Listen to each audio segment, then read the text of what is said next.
Let's start off with the first reason that Washington is going to win. Michael Penix and Washington's skill position talent. And I think this is the most obvious one because Michael Penix is a left-handed Heisman finalist, and Rome Odunze and Jalen McMillan and Jalen Polk, really good players that nobody can cover, and Penix puts the ball where it needs to be. I think this is the most interesting matchup in the entire game. Can Michigan's defense slow this offense? Well, that's sort of the $1 million question. I think the chemistry that you have, and we'll get into more of the coaching confidential stuff later, but you talk to coaches, I mean, they could not say enough raving things about Michael Penix and this offense and his anticipation, his accuracy. I mean, multiple coaches said he's like the most accurate quarterback that they've ever seen in terms of ball placement. And, you know, one of the coaches I talked to was like 7-on-7 in the summer has got to be crazy because when he's like, if you turn on the Washington tape and you go watch them play, a lot of the time when you look at the release and you hit pause on the tape, the guy's not open. Like, he's not open at all. He's like, but Penix is putting the ball where it needs to be, where it's the only place this receiver can get it and throws him open. That takes experience. That takes anticipation. That takes accuracy. That takes a mental understanding of the game that is very, very advanced. And part of that is natural skill. Part of that is playing for 6 years. And part of that is just learning the game and understanding this offense and understanding where to go and having a ton of trust in the receivers. And also, Ari, did you see the highlight tape going around that is reversed? That is Michael Penix as Yes. the right-hander? Yeah. That looks like a combination of Phillip Rivers and Lamar Jackson, does it not? So what is the reason why it's easier to see as a right-hander? Is it because we're so used to right-handing? Yeah, we don't see a ton of lefty quarterbacks. So, like, looking at the mechanics, I don't know what it is about the human brain. Because his body is still facing the same directions depending on which way he's going. Yes. But when you watch it in reverse, he looks like a better quarterback. Because it's just the way our brains process the information. Yeah, you have a better understanding of the mechanics of like, okay, what does this really look like? And I think the one thing that I took away from it was, and you kind of know that seeing him is there's not a ton of lower body like that he needs to have to get a ton of velocity on the ball. A lot of that is just arm strength, just slinging it. And that is the one really throw impressive. That he had, I think it was the third quarter or the fourth. I don't remember. That touchdown pass where he delivered it in that tight window. I refer to it on Twitter as a prison cell window throw. He put it right in the middle there, and it was perfect. And it's like when you were watching it with him as a right-hander and the score upside down, it was just like, wow, holy! It's like, I don't know. It just feels like you can see it better, even though you really can't. A little bit. I don't know. We need some neurologists or psychologists or somebody in the chat to. There's a lot going on in my brain that we need a neurologist for. Let me tell you. This is true. This is true. The thing I don't know, and I'm not looking forward to, but thankfully I'm a college football reporter and it doesn't matter, is this man has been injured in his career. He's a little bit older. He's been to multiple places, and they are going to pick him apart during the NFL draft process. And my whole thing with the NFL draft has always been, and it feels like to me, and maybe it's because I'm so focused on college football, that we have spent so much money in the NFL on scouts and analysts and film and combines and pro days and all this other ancillary stuff that the film has actually become secondary. And it's like, I thought he saw that he got like a 5th round grade. I don't know if that's improved. He's not going to the 5th round. I think so. Like, the NFL conversation is interesting, but what it comes down to with the quarterbacks, I'm going to say specifically, is when you are, we'll say 1st round quarterbacks. I think anybody would probably say he's a 1st round talent, right? But that other stuff does matter because when you're giving a guy a 1st round grade, or you're willing to use a 1st round pick on a quarterback, the idea is we want this guy to be our franchise quarterback for the next 15 years, right? And the combination of age and injury history, it's not that I don't think people think he's going to be good. It's that, does he have the staying power that makes it worth spending a 1st round pick on? And if you say no, I don't know how, that's indefensible. Like, I totally get that. Like, in the NFL, He's not going to have the same offensive line. He's probably going to get sacked more than 11 times next year, like he has this year. He hadn't taken a lot of hits this year. That's a big reason why he's been able to. Much of a runner, even though he did run in the semifinal. Yeah, well, those called runs, that's not something they've done at all this year. I don't think we got in the piece, but in talking to some coaches, they were like, I was surprised to see that because they haven't done that all year. We've looked at Washington tape; they don't do that. That was a wrinkle that they saved, obviously, for the championship or for the semifinal. So I don't have a problem if the NFL don't want to use a first round pick on him because that's how they view it when you're talking about quarterbacks. Now, that said, I do think as long as he is healthy, he's going to be an effective NFL quarterback. Okay, let's go a little bit more statistically on this because I like to dive in a little bit more. But Washington's explosive play production, passes of more than 16 yards and rushes of plus 12 from True Media. The Huskies have 150 total explosive plays this season and 16.4% of their explosive plays. That's the play rate. Excuse me. That's the 8th best in the nation. 11 explosive plays versus Texas. So like that, to me, it's like a team that plays at a high level is going to pop you for a big play. 1 out of every 8 plays or whatever that is. It's a bad at math podcast still. And that is a really big thing. So here's the flip side to it. Washington hasn't played a top 50 pass defense in Stanford in 2022. So I wonder how much that's a good stat that Cam found. I didn't know that. Michigan's defense ranks 2nd in the country in pass defense, allowing 150 yards per game. They've only allowed 7 touchdown passes all season long. So that, I think we're going to get into a little bit of this later with Michigan's lack of explosiveness, but also they haven't played a ton of offenses either, as Mr. Big Ten West hater Dave Ubben will tell you. So I think a lot of this is matchups too. And, the cornerbacks on Michigan's team, the Athletics second-team All-American Will Johnson and Mike Sanderstill are very, very good players.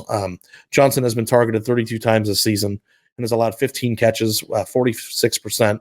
For 256 yards and 0 touchdowns. 4 of those catches were Marvin Harrison Jr.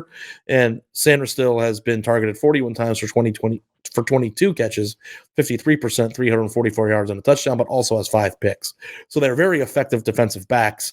Do you think that Washington's explosiveness is going to win out, or do you think Michigan's defense is going to prove to be elite? I think I know what answer you're going to give.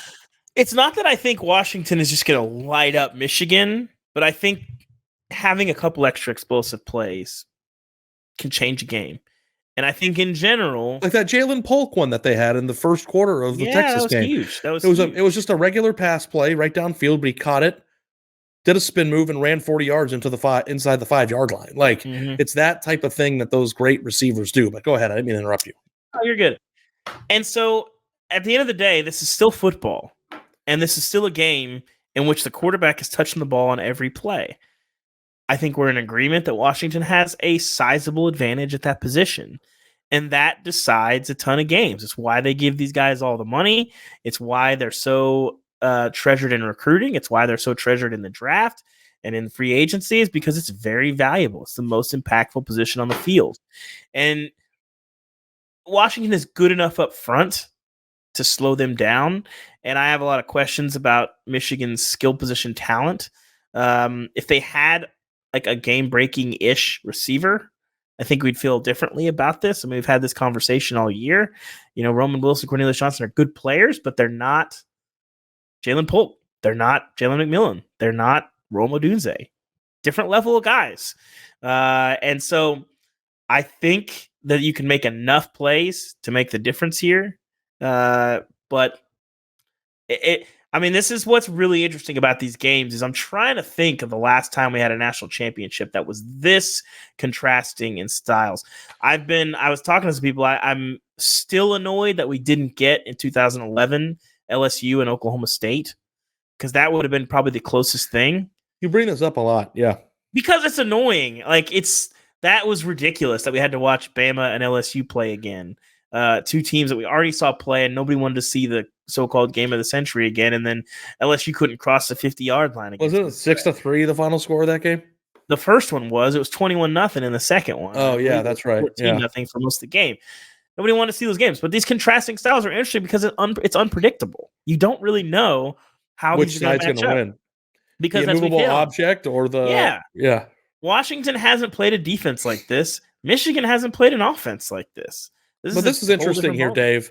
Wide receivers against Michigan's secondary, Marvin Harrison Jr. obviously had the best game of the year. He's the only receiver to go over 100 yards this season against the Wolverines defense. And the next closest are Christian Dremel from Rutgers, who had 85 yards, and Caden Prather from Maryland, who had 81 yards. The only team on Michigan's schedule, including Alabama, that has a player that can even be in the same sentence of Marvin Harrison is this Washington team. So well, I think I almost think as respectfully as I can say this, I don't even care about the receivers. You got to have receivers, but like, no, I disagree with that. I disagree with that. No, because here's the deal. Ohio State didn't have the quarterback to get them the ball. That's why they lost to Michigan. That's why the Penn State game was not the prettiest game in the world. Kyle McCord was not that guy, okay? Alabama, they don't have the weapons, and Jalen Milroe is a good player. He's not Peyton Manning, okay? He's not the greatest passer we've ever seen in the world. And as far as Washington Maryland, has both. That's what I'm saying. And Maryland, I'm not sure they can block them. And so they even put more points on the board than people thought they were going to in that ball game. I mean, is Talia the best quarterback they played all year? I would say probably. Yeah. Yeah. So they haven't really played a team that has both the targets and the guy that can get them the ball. But when you have a transcendent receiver, you can still go over 100 yards, even if your quarterback is mid. That's like Marvin Harrison. So do you see that as a point against Michigan or for Michigan? No, I think it's a point against Michigan. Yeah, I think that, but also too, I think in general, take the teams out of the equation. I think having a dynamic passing attack usually is the force that wins. Having a great defense in college football doesn't usually win the advantage between great defense, great offense, because I think the offense just has advantages in the sport. Yeah, I think it's easier to move the ball, but I think that Washington will score. Yeah. We'll score in this game. I don't think that this is going to turn into a 6-3 matchup. I think that Michigan's going to have to score on offense. Why don't we go to the next reason for why Washington will win? Experience and weathering tight games. 15 seniors and nine. Can I say it like the Ferris Bueller principle? Nine sixth-year seniors. 13 games in the last 2 years have been decided by one score within 7 points. They are 12-1 in those one-score games. Lost to Arizona State 45-38 last year. They are 8-0 this year, which is why they're undefeated. On one hand, how dominant can you be if you've been in 8 one-score games? But how dominant are you if you win all 8 of those? And the offensive line only allowed 3 tackles for loss against the Texas defensive line. So they've also played well in the previous category too. So this is a real thing. It's a real dynamic. You talk to players, you talk to coaches. Like when you get in tight games, I mean, anybody who's ever played sports or dealt with anything where your body feels pressure, it changes you. Is that why you do the cold tub? No. What are you talking about? The cold tub? You jump in the cold tub. But you do a little. No, yeah, you are. You're a holistic cold tub guy. Yeah, you Absolutely not. Absolutely not. You're not going to do a plunge.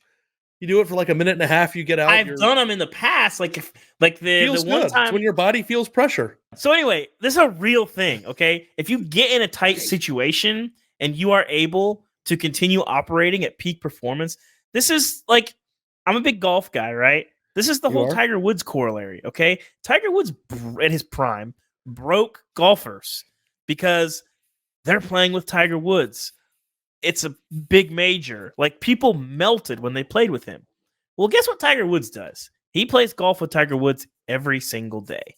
It didn't break him. He was just existing. Part of that was the insane, borderline, perhaps abusive stuff that his dad did to him when he was a kid, where he like trained his brain.